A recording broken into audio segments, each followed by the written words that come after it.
Hey guys, Pat here again. Today we're going to talk about why Cape, Canaveral, and Blue Galaxy and Hagia suck.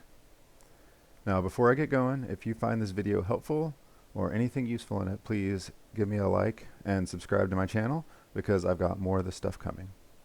Alright, so before I get even started on any of the stats, I just have my great buildings pulled up so that you can see that I know a thing or two about leveling. As you can see, I've got several great buildings over level 100, and that's including being off for about 5 months. Had I not taken that 5 months off, no telling where these buildings would be. So the point is that I know a thing or two about leveling great buildings. So the first thing when you're leveling a cape you should ask is, why am I leveling a cape? Why am I leveling a Blue Galaxy? And the answer is, obviously, so that you have more forge points to level your other buildings. That's the entire point of having a larger daily forge point collection. Now, personally, I'm not a big fan of having a huge daily collection. In fact, if you look at my daily collection, it's only 450 points, which compared to most of the people on the server, especially people with great buildings comparable to mine, that's really no. I know people who've got collections of like 800 or 900 forge points a day, not even including their Haiga castle and doing all their other stuff. So bottom line is that I'm just not a big fan of daily forge points because you can go and snipe a few buildings with your arc and make more forge points than you make in your entire city collection. Spend 10 minutes a day sniping your hood, you'll make more points. So the first aspect of the cape is that it's not scalable. You get one forge point per level. And the lie that people are told is that, well, cape pays for itself, right? So being the analytical and obnoxious spreadsheet person that I am, I went ahead and I put together a spreadsheet using some of the data that about leveling. And this here is assuming that you are getting 1.9 using a 1.9 thread for leveling your great building. So here you see the level, the forge points to level, first, second, third through fifth place, how many points are left that you have to pay for, and then we have the forge points per day that Cape gives you. So another thing that a lot of people miscalculate or they don't really consider is the double dip, because when they're factoring how much they're benefiting from the double dip, they're counting the first collection and then the collection after leveling the building. And the reality is that you're really only getting the benefit of the collection, the extra collection after leveling the building, because you would have gotten that first collection either way.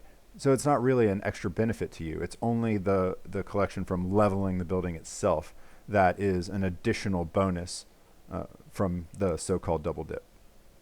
So what I did after saying, okay, let's see, what's our next cost? And then I said, all right, based on that, how many days does it take for Cape to pay for itself, right? And this is on a break-even standpoint. So if you're adding one forge point a day, how many days does it take for it to pay for itself, the net collection after cost, right? And now what I did here is this days to break even. This is actually a running average. And it's kind of interesting because you see that as you come up here into these teen levels where it's actually really expensive net cost to level your cape, it actually ends up getting to be a much higher period of time to break even. And then once you get into that sweet spot, where after your double dip, it's only costing you like a couple hundred forge points, it's crazy cheap, right? Then you get down to where it takes, here you see like in these optimal levels, only 230 days or so for it to pay for itself, so to speak. Now keep in mind that's still a pretty long period of time to pay for itself. I mean, we're talking 2/3 of a year before you're even breaking even. So if you are a new player and you don't have a very large city collection, then one of the absolute worst things that you can do is to build a cape, for several reasons. First of all, the cost of the cape. Likely you're not already in PME, so you're having to buy the goods. So on top of all of the cost to level it, you're also having to pay back the extra cost to buy the goods in the first place, which that pushes your days to break even way out. And then, second of all, you also have an opportunity cost of the space it takes up. Now, Cape does have a really small footprint. It's only 20 squares, but if you think about it, in those 20 squares, you could fit 4 shrines of knowledge. Shrines of knowledge are easy to get. You can get the obelisk garden or whatever it is from the antique dealer, auction house, whatever you want to call it. And then obviously the event buildings that are coming out are way better forge point per square. So it's a reasonable thing to think, okay, well, I could be getting 4 forge points per day from the space that I'm using for my cape. So on top of the cost of the goods, and then the fact that you're losing 4 forge points a day, that even pushes the break-even point out more. I didn't do the calculation on that, but just keep in mind that if the more days that it takes for you to level this, the more it's actually hurting you because of the 4 forge points that you're losing per day on the shrines of knowledge. We'll call it opportunity cost. So the next thing I want to look at is your days to reach a level. All right, and this is for people, like I was saying, as an example, who don't have a ton of forge points banked up. They're not FOE rich, so to speak. They're having to use their daily collection as the way of leveling this. And I actually put this variable over here so we can adjust the daily collection. So say you start with an average collection of 60, well, that's going to make it take a lot longer to reach that level. Whereas if your collection is, say, 350, well, obviously you're going to hit that level. Oops, got to hit enter. It's going to take a lot less time for you to reach that level. If you're collecting 350 forge points a day, it's not going to take you real long to get through this. Now, obviously, if you have a huge bank, tens of thousands of forge points, and you can just power level this level after level after level after level, and you're not having to wait to double dip, and so to speak, then that changes how long it takes for you to reach that spot.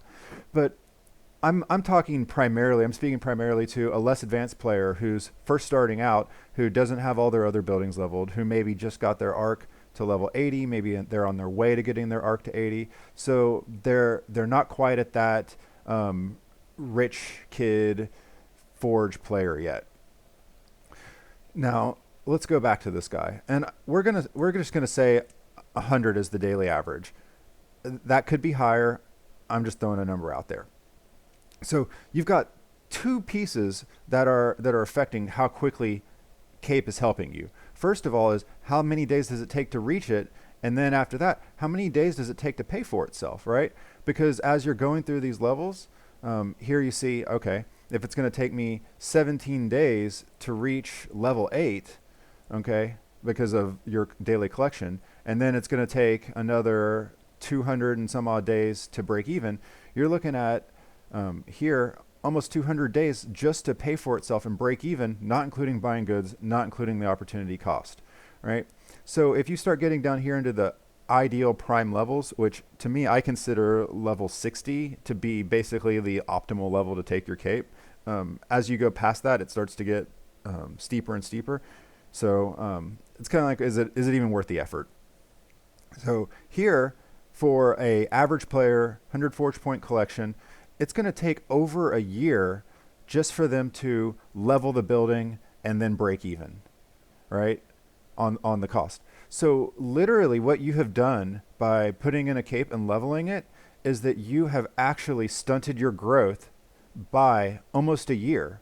If you had taken all of these forge points, these 13,000, almost 14,000 forge points, and put them towards a different building, like your Zeus or your Traz or your COA or CDM or whatever it is that's actually going to give you something useful, you would have had the access to that benefit a year earlier. Again, if you already have a level 80 arc and you've got 10,000 forge points, 20,000, 40, 50, 60,000, then this is less applicable, but it's still something to keep in mind. So the other thing that people say is, well, it'll pay for itself, right? Like I want it because it pays for itself. And it's kind of a weird thing to think about, because you say, okay, well, breaking even and paying for itself are kind of the same thing, but they're kind of different. So I did a quick little number crunch of, okay, say you isolated your cape collection and it was the only building that you were using to collect at that time. All right, so this is basically eliminating the opportunity cost. You're literally saying cape is going to level itself by itself, and I'm not going to use any other forge points to pay for it. Right, so you're not making any sacrifices other than the 4 forge points a day from your shrines of knowledge. Well, these first few levels are going to take a lot to pay for itself, right? If you're only getting 2 forge points a day, it's going to take almost a month to literally, truly pay for itself, right? To get just to level 3, if you were isolating your cape and to pay for itself, it would take over 2 months. That's crazy, right? So if you come on down here to where you're actually starting to get into like this optimal range, you're looking at it taking nearly 3 years to truly, literally pay for itself, right? That to me is not really a very good opportunity cost, right? And this isn't, again, we're not even talking about the 4 forge points a day that you're losing. That's literally paying for itself. Now, what that's doing is that's basically saying, all right, if I invested all of my other forge points to things that I'm actually going to use besides leveling, right? So, in my opinion, looking at these numbers, it just doesn't make sense, especially for a low age player, to level their cape. There's so many ways to make forge points using your arc, selling goods, and so on. It's crazy. Now, the same exact thing, the same exact approach and thinking can be used and applied to Hagia, because Hagia is even bigger than cape. It's like double the size of cape, right? 20 squares versus 42 squares. And then on a forge point per level basis, cape gives you a better ROI than Hagia. So anything that we say about cape is doubly true of Hagia. Literally, the only reason to level Hagia is for ego and to say that you have a bigger collection, right? It's not actually literally advancing your game in a meaningful way. So the other great building that has kind of become more popular, at least on my server, is Blue Galaxy. Now, everybody in my guild knows that I've always hated Cape. I've always hated Blue Galaxy. I felt like they're junk buildings. And I left for a few months, 5 months, 6 months, and other people got to talk it in their ears and talk them into this Blue Galaxy, and everyone's doing Blue Galaxy, and it's the new badass thing, and it's, Pat, you're going to build one too. And I said, you know what, you guys are so hot on this thing. Let me run some numbers and see, maybe I'm wrong. I've been wrong before. I'll be wrong again. But let me see if I was thinking wrong or if I was thinking right.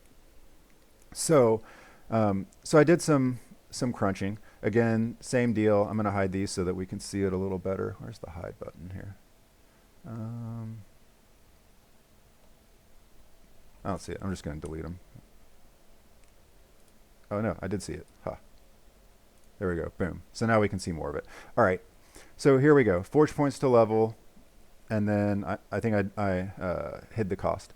So here's the way I approach this. Okay. I said, all right, what are the number of charges? What's the percentage that you're going to get a hit? So you get your average hits per collection. So if we take this over the course of a week or a month, what is the average number of times it's going to hit?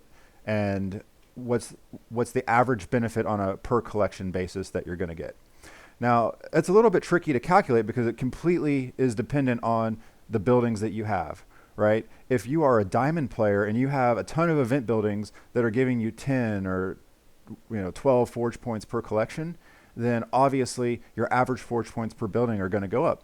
If you don't have all these event buildings and most of your things are like terrace farms, or you might have 1 or 2 event buildings, but your average is much lower, then this is even more applicable to you. So I'm just saying an average forge point value of 8. And if you look at my city, right, there's no way that I have that average. I mean, I've got like this Olympic treasury, I've got a couple of World's Fairs, and those are like my big hitters, right? I mean, even my Colossus, that's 6, these are 3, these are 4, and there's just, unless you have some really nice new event buildings, your average is going to actually be much lower than 8. But I think 8 is the number that I used. Yeah, that's the number I used for this. So all that said, what's your average increase in forge points per day? All right, so if you go from one level to the next level, how many more forge points per day are you getting for having gone up that level? And then we look at the net cost. So the net cost is, all right, what's my average forge points per collection? Take that and use that to apply it towards your double dip. So that lowers your net cost sum. Now, this one's also a little bit tricky because as you start getting into these higher levels where you've got like 10 charges or 12 charges or whatever, that means that you have to have enough buildings before you collect or before you level it, and then another set of buildings to double dip on after you level your blue galaxy. And even like the most diamond out players are going to have a hard time coming up with 20 or 28 or however many buildings to collect to really take full advantage of the double dip. And I think as you get to higher levels, the double dip benefits you less and less and less. But I just kept it static because it would be too complicated to try to add dynamic changes of average building value and all that. So, and this also doesn't count for when you just get lazy and accidentally collect and double your blacksmith, because that happens too. And that, like, I just know myself, I know I would do that all the time. I don't pay enough attention, and I know I would accidentally collect something that wasn't worth crap and then be mad that I got double a 5-minute run on my blacksmith. So, and if you have a blue galaxy, you've done it too. You know you have. So we look at this break even for the level. Like, how many days is it going to take to break even for the level that you just did? So it actually breaks even pretty fast going to level 1, right? Like you get a 3 forge point per day increase. So it pays for itself in like 2 weeks or so. And then immediately after that, it just starts going to crap. Like you start dealing with some really bad levels where you don't really get a significant benefit from going up from one level to the next. I mean, by level 10, you're seeing where it's taking you like literally 1,000 days or more to actually break even for the benefit that you're getting. So on a per level basis, right? Because when I'm evaluating a building, I say, is it worth it for me to go up one more level, or do I stop here? What's the benefit of going up to the next level? So, and then because if you don't go up a level, you don't lose anything. When you're paying to move to the next level, what you're doing is you're paying for the benefit of that next level. You're not paying for the benefit of the whole building. It's only that extra increase that you're actually paying for, literally.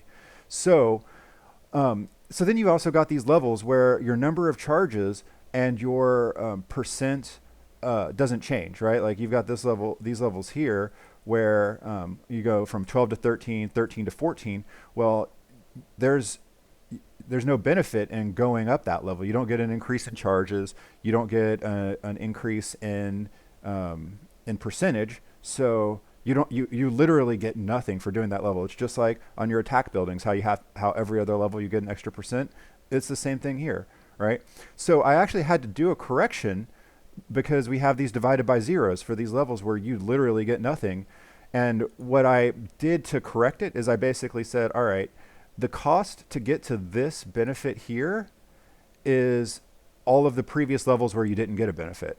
And that I think that kind of makes sense, right? Because you didn't get this benefit at this lower cost. You got that benefit at the cost of the previous level and the level that you're on. It would be the same way that when you're trying to calculate how much does it cost for me to go up 1% in attack? You don't only look at the going from one level to the next. You actually count both levels. That's how you would calculate it. So I did some corrections there, and that's what this break even corrected column is where I went in and I fixed these divide by zeros so that you can see, okay, like some of these ones where it looks like it's not that big a deal. Like here, hey, only 200 days. That's almost worth it. Well, really, it's more like 400 days. So then I say, all right, so what's my overall break even, right? So how long is it going to take for me to break even on this building based off of these numbers, right? And when you get to your ideal level, which I think we figured out that the ideal level for this is like somewhere around like 54 or 55. Yeah, that's starting to be, it looks like it's right here, 54, 55. You're looking at like 2 years basically to break even. Like 2 years, seriously. I have a lot of other things that I would rather level now that I can get a benefit from now rather than waiting 2 years to actually start getting the benefit. Now, I will say there are some variables that I'm not factoring, right? So say you're in an advanced age and you're getting extra goods and these goods that you can sell, so there's extra benefit there. So I realize that this perspective is a little bit narrow and it doesn't take the full scope of everything that's happening. And there probably is more benefit to it than what I'm saying, but I'm also not penalizing for the fact that you probably don't have 20 or 28 buildings at this eight forge point value. So that's some of the reason why I decided I'm just going to stick with the forge point, knowing that you might not get as many forge points, but you're going to be getting more goods, and those goods you might be able to sell. And the other aspect of that is that at a lower age, you're going to get a considerably less benefit than you will at a higher age. Okay, so it's just kind of one of those weird things where, and it's kind of opposite of Haigia. I feel like Haigia is way better for a lower player because you get all that extra supplies. But as you get to a higher and higher age, Haigia becomes less and less valuable because you have other ways of getting forge points and blah, blah, blah. So that's another conversation for another day. So anyhow, the whole point of this video and what I hope that you take away from this is that these buildings are not necessarily bad. I'm not saying that they're the worst thing ever and that you should never build them. Well, you should never build a blue galaxy. It's a waste of goods. Like, sell the goods, and like, heck, just for selling the goods, that even changes how long it would take for you to for you to break even. So, but what I am saying is, like, especially if you are a player who's earlier in age and you're trying to figure out what's the next thing that I should be doing, the answer is almost never I should get a cape and I should get a blue galaxy and I should level those. Because the reality is that if you start focusing on some of your other buildings, like your Traz, like your attack buildings, where you can get more fights in guild battlegrounds and you can get more rewards from that, you're going to be able to have more fun with the game. You're going to get to do more. You're going to contribute more to your guild and be a bigger benefit. And from a value standpoint, you're actually going to be getting value immediately instead of essentially just dragging out and delaying all of the benefits and all of the things that you actually want to play the game for. So anyhow, video's over 20 minutes. I actually expected this video to be pretty long. It's a little longer than I expected, but I think that this case, I really did a nice job of pointing out, hey, it's not as sweet as it sounds. If you're rich and you have the space and you have the forge points, you can level it. If you're a lifer, you know that you're going to be playing for the next 8 or 10 years or something like that, by all means, level them. They will pay for themselves. But definitely, as a new player, save your forge points, save your goods, focus on something that's going to give you an immediate benefit. Again, if you found this video useful, if you learned anything, if you think that these kind of controversial and unorthodox approaches or mindsets are valuable to you, hit the like button, subscribe, because I have a lot more coming. Thanks for watching.